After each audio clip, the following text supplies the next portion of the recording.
Chief Minister of Tamil Nadu, Thiru M.K. Stalin sir, for inviting all of us to this very important meeting. Honorable Chief Minister of Kerala, Shri Pinarayi Vijayan sir, Honorable Chief Minister of Telangana, Revant Reddy garu, Honorable Chief Minister of Punjab, Shri Bhagwan Singh Manji, Honorable former Chief Minister of Odisha, Shri Naveen Patnaik ji, my brother and Deputy Chief Minister of Tamil Nadu, Shri Udayanidhi Stalin ji, Deputy Chief Minister of Karnataka, Shri D.K. Shivkumar ji, and to all the representatives of various political parties from across India, I sincerely thank you for joining this very important meeting. I come from Telangana and I represent the Bharat Rashtra Samiti, which has led a movement for 14 years for the formation of Telangana under the leadership of our leader, Shri K. Chandrababu Rao. When Mr. Vijayan spoke about tyranny of majority, sir, we understand what exactly it means to come out of a larger setup and create a small state. We fought against Delhi, and we fought against the forces for about 14 years to achieve our dream. A long fraught battle it was. We of course draw a lot of inspiration from the people of Tamil Nadu on how to preserve our identity and fight for our rights in a federal setup, because the whole Dravidian movement is a beacon of light for all of us across the country in terms of fighting for our rights and fighting for our spirit. We of course also are aware that the 5 South Indian states are at the receiving end, as was enunciated by Shri Vijayan ji, Shri Revant Reddy ji, and also eloquently by D.K. Shivkumar ji, of the Union government's policies. Despite demonstrating robust growth across sectors, these states have been victims of apathy and discrimination. Let me remind all of us, we live in the world's largest democracy, India. But democracy should not become a mobocracy. We cannot let numbers dictate terms, we cannot let numbers dictate policies. While any true federal government would incentivize high-performing states, we have a dispensation today in India that rewards laggards and penalizes achievers. South Indian states, we all know, have been pioneers in administration, in education, in economic production, yet we are penalized with reduced political power. This is not just an imbalance, but it is a political and fiscal centralization that is looming large. History will not forgive us if we do not speak up, because this is the time I think we have to unite. We have to fight against this fundamental inequity. We also need to remember those who have contributed significantly cannot be penalized, cannot be discriminated against. Despite contributing to 36% of India's GDP from the 5 southern states, we are receiving smaller share of central resources, which is also raising a huge concern on fiscal centralization. Delimitation will also create a situation where fiscal resources will also be centralized, much to the chagrin, much to the detriment of South Indian states. If we allow this to continue, I fear that as South Indian leaders, we will be doing a great disservice to our future generations. So history will not forgive us, let me repeat, if we do not speak up now. Discrimination against the South is not a new phenomenon. However, it has reached an alarming proportions in the last 1 decade. From forcible imposition of Hindi to projects like bullet trains only being confined to the northern part of India, Union government's initiatives are clearly discriminating against the southern states. To make matters worse, the BJP-led Union government is now attempting to implement delimitation on basis of population, adding insult to injury. I'd like to begin by quoting a renowned jurist who once famously said, "A true federation does not allow any region to dominate another, nor does it permit the dilution of democratic representation based on transient factors." So if Lok Sabha seats are increased on population basis, it could prove detrimental not just to South India but also to our friends from Punjab. If not approached cautiously, if not approached with utmost caution, this could impact India's federal balance and heighten regional disparities.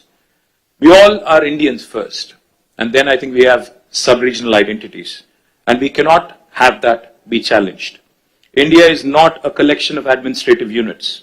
It is a pluralistic, ethno-linguistic union of states, where unlike any homogeneous composition like China or Russia, we certainly are not against money being given to lagging states or backward regions. But the fact is, we are not against money. of central government going to some states, but we are against hegemony. We are against this superior feeling that, one region is above another. As we are all aware, as was mentioned by all the leaders here, the freeze on seat allocation happened in 1971 after the census. Then the South India effectively started controlling population. Of course, we all know the story. Now today, we are about 24%, as was pointed out by Telangana CM. But North, the percentage of population has increased, and my brother gave a very nice presentation on what will happen if we go on with the population basis. The only point I would like to make here, if seats are redistributed purely on pro rata population basis, states that have failed to control population will be rewarded, as was put eloquently by Vijayan sir. This is a perverse reward for somebody who has not performed and for somebody who has diligently followed the guidelines of Government of India. Punishing us with reduced representation is certainly discriminatory.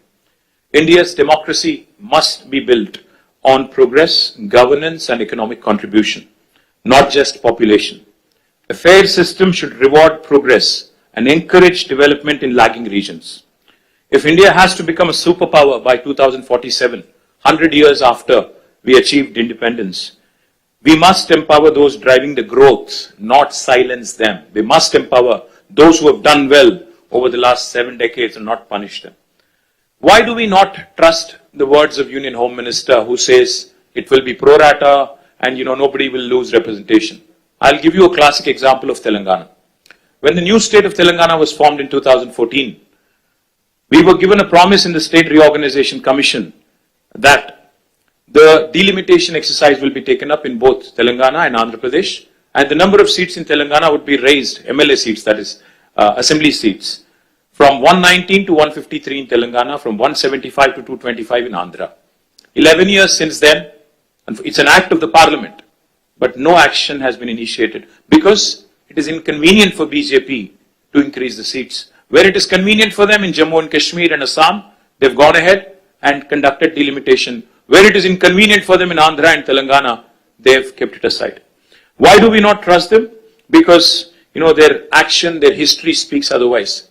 Today, the union government has indulged in cesses.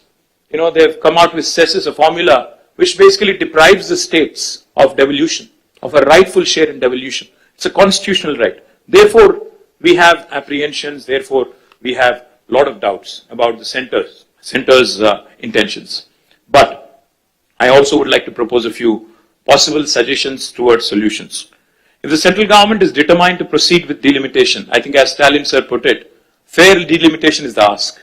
It should be fair, it should be just, and Dr. Baba Saheb, when he put these 3 words in Constitution, I think he meant it for situations like this: equality, liberty, and fraternity. Now, if they would want to go ahead and do the delimitation because they have the numbers, then we have to ensure that the current proportion of each state remains as it is. If Tamil Nadu has about 39, is it? 39 and Telangana has 17 with increased numbers also, our percentage should also increase proportionately. And it should not come down, our voice should not come down. If a state currently has 2% of the total parliament seats, even after delimitation, also the state should have 2% share of the seats. As Mr. Mann was pointing out, his numbers will increase technically, but percentage will come down, which defeats the whole purpose. The second suggestion could be, as some people are proposing, a permanent, freeze could be also brought in. We can say that 1971, the census could be the basis and there could be no further increase in the number of seats. Another alternative approach could be, again, this could be a radical solution. As one of my friends asked, what is the basis for Telangana CM's recommendation of 33%? I would say, if South India is contributing 36% to GDP, why don't you give us 36% of the voice in parliament? What is wrong? Why are you not rewarding those states that have performed exceptionally well in nation building? If nation building can happen by way of contribution from states, then why not reward those states that have done very well? Sir, I would only say fiscal contribution, I think, also has to be taken. It cannot just be population.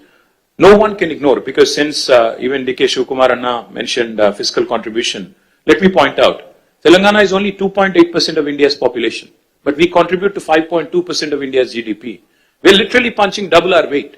We cannot be penalized, we cannot be snubbed, we cannot be undermined in terms of our voice in parliament which is a travesty of justice. One thing I would also like to add, and this is a possibly practical solution. Sir, a true representative democracy is one where people's voices are heard. Why is delimitation being proposed? Because population has increased and people's voices have to be heard. If people's voices have to be heard, increase the number of MLA seats in each state. You go ahead, increase the number of MLA seats, because typically MLAs are the first port of call for people, not MPs. MPs only voice concerns on larger national policies in Parliament. But MLAs are the first port of call. So I would propose that the national government come forward, union government come forward with a proposal.